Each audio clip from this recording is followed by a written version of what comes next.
Hi, and welcome back to Magic in the Muck, a soul's compass for change. I'm Jennifer Nagel, and I'm so glad that you're here. A couple of episodes ago, we explored the east of the soul compass, that place of beginnings, vision, and possibility. We talked about how vision isn't about clinging to just one rigid picture, but about opening ourselves to what wants to emerge. Today, we're going to shift our attention to the west, the direction of the setting sun and that place of release and of letting go. So the west asks us to notice what's ready to be let go of, what's ready to move towards, and to make space for what's coming next. It's a natural companion to the east and reminds us that beginnings and growth are really not separable from reflection and release. It invites us into honesty. What needs to fall away so that something new can take root? Patterns don't fall away naturally, especially if they've been with us since childhood. Sometimes they take intentional work. The first part of any kind of shift and change is that we need awareness. We need to first be able to notice what's happening, notice the pattern. So many of our patterns are out of our conscious awareness because they're formed. We learn them when we're very little. So when we become aware, we can then begin to make choices. And with those choices, we create openings and opportunities for transformation. Letting go isn't about erasing or rejecting parts of ourselves. It's about making space. It's about loosening what's been tight, what's been rigid, and softening, allowing space and fresh air to move through. One of my clients once shared that she carried a deep belief that she had to be endlessly productive in order to be worthy of love. She felt that she needed to be doing things like for others, being responsible for others, keeping the peace for others, and really producing to be noticed and to be worthwhile of being loved. And she held on to this belief for a really long time, for decades. At first, when she became aware of this, she really wasn't ready to release it. It felt too risky or too unknown. It also touched on a deeper fear around who am I if I'm not doing things for others or being productive? That deeper work became about getting in touch with who she was and who she is at her essence, not defined by what she does, but by who she is. That profound question of who am I? As she began experiencing herself at this level of being and allowed her compassion and her self-love to grow, she was able to start noticing when her old pattern of doing things to feel worthy of love would show up. And she started experimenting with small, intentional moments of rest without guilt. Slowly, that belief began to loosen its grip. It wasn't that it disappeared overnight. It's not like she decided she needed to let it go and she let it go, but she began to live with more space around it. That's the kind of release that the West offers us. Not a clean slate and not an instant change, but the spaciousness to breathe differently and to begin to integrate new ways of being. I'm thinking right now of a time in my own life when I became aware of an old pattern that I had learned when I was young about being a peacemaker and avoiding conflict in order to fit in with others and to be accepted.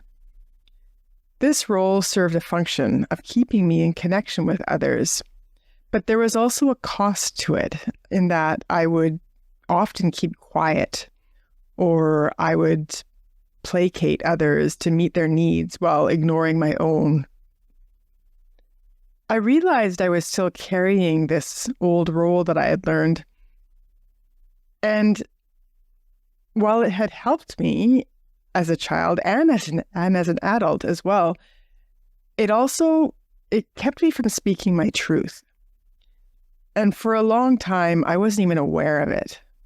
But once I saw it, I can't unsee it. So once I saw it, I realized how deeply it had shaped my choices, some of the choices I had made.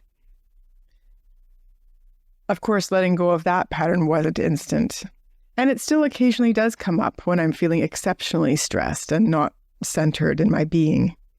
But with awareness, I can catch myself, and with compassion, give myself permission to choose differently. That's the essence of the West. First, again, awareness, gentle, repeated release. Over time, the space that opened up has given me room to be more authentic in my relationships. So notice how the West shows up in your own life. Where are you holding tightly to old patterns or expectations or routines? And how might you allow them to shift gently over time? Let's take a moment to experience this direction together with a guided visualization. So wherever you are, just allow yourself to get comfortable. Maybe even putting this on pause as you find your space, settling into sitting or standing or lying down. And then when you're ready, if it fits for you, invite your eyes to close. Just taking a slow breath in and out. Just allowing yourself to arrive in this moment and just to be here and give yourself the gift of being in this moment. With each exhale, let go of tension in your body, allowing it to soften and melt away.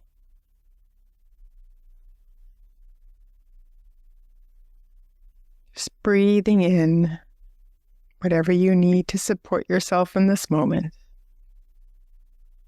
Breathing out, just letting go of tension, releasing, relaxing, sinking into your body. And imagine yourself at the edge of the day, somewhere in nature. Maybe the shoreline of the ocean, or a lake, or a mountaintop, or a meadow.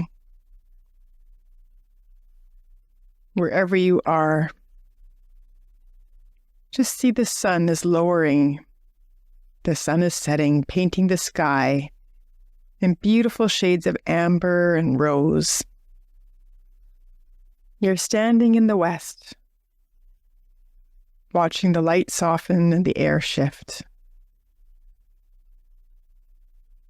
In this place, check in with yourself, asking yourself, what am I holding on to that I'm ready to let go? What am I ready to release that no longer serves me? Maybe it's an expectation, an old belief, or maybe it's a habit or a pattern that's been painful or costly. Just notice where you feel this in your body. Any sensations, any pain or tension, any rumblings or tinglings or movements.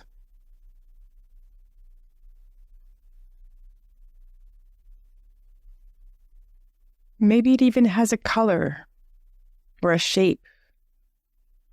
And just let it be there without judgment.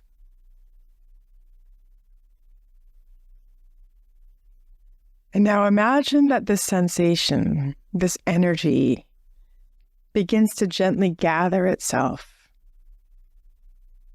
Maybe it's shifting, taking form. or simply just resting in your awareness. As this energy is gathering, just notice how it begins to move toward your hands as though your body is offering it outward.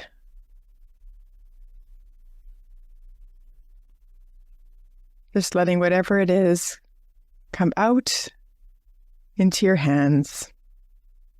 You don't have to force it. Just allowing it to take whatever shape it needs.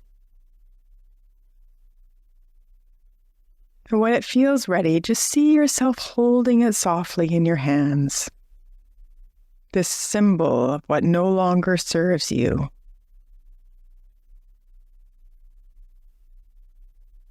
And just noticing how you experience yourself as you're holding this symbol of what no longer serves.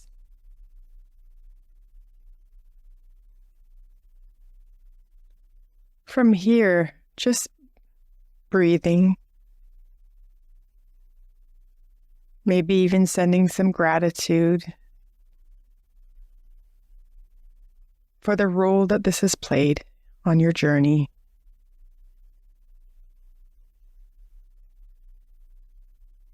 And if it fits, and when you're ready, you might place it maybe on the wind or offering it to the earth, or set it gently on the water. Just trusting that it will be received, returning to source.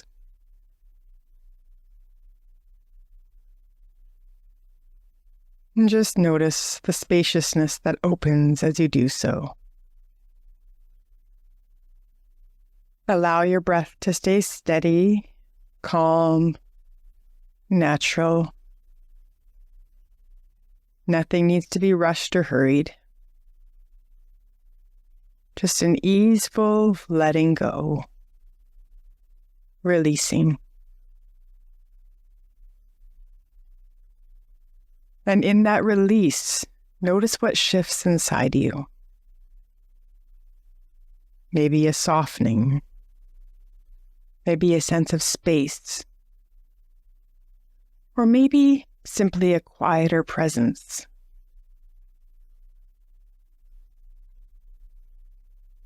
Just bringing your awareness back to your breath. Breathing in,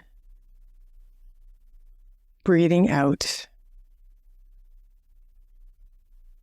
Taking in what you need.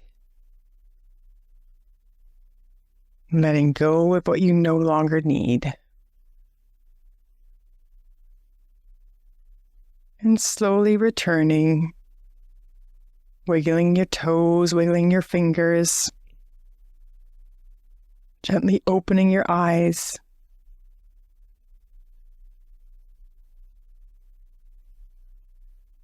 And maybe pause here and journal about your experience if that feels right for you.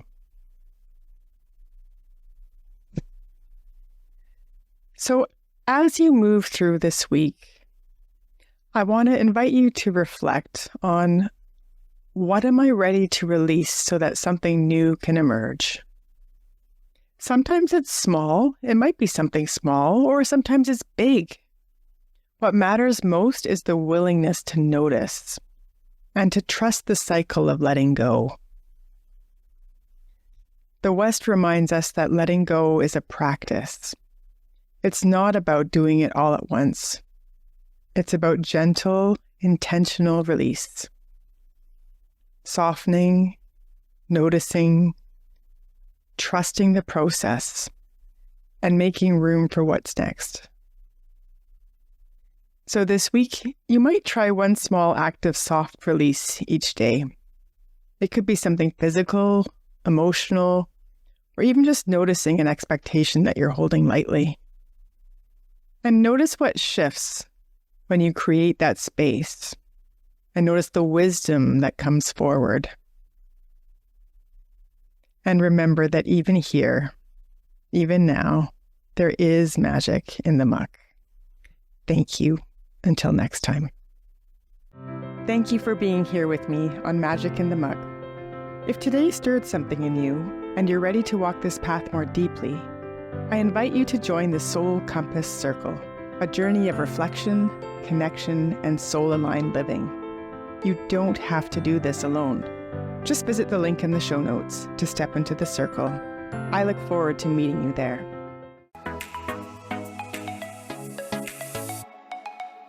I'm Michelle Abraham, founder of the High Vibe Podcast Network, and we're honored to have Jennifer Nagel's show Magic in the Muck as part of our network family. For more inspiring shows like this one, visit highvibepodcastnetwork.com, and don't forget to grab your free gifts from our hosts in the gift vault. Stay high vibe and keep sharing your light.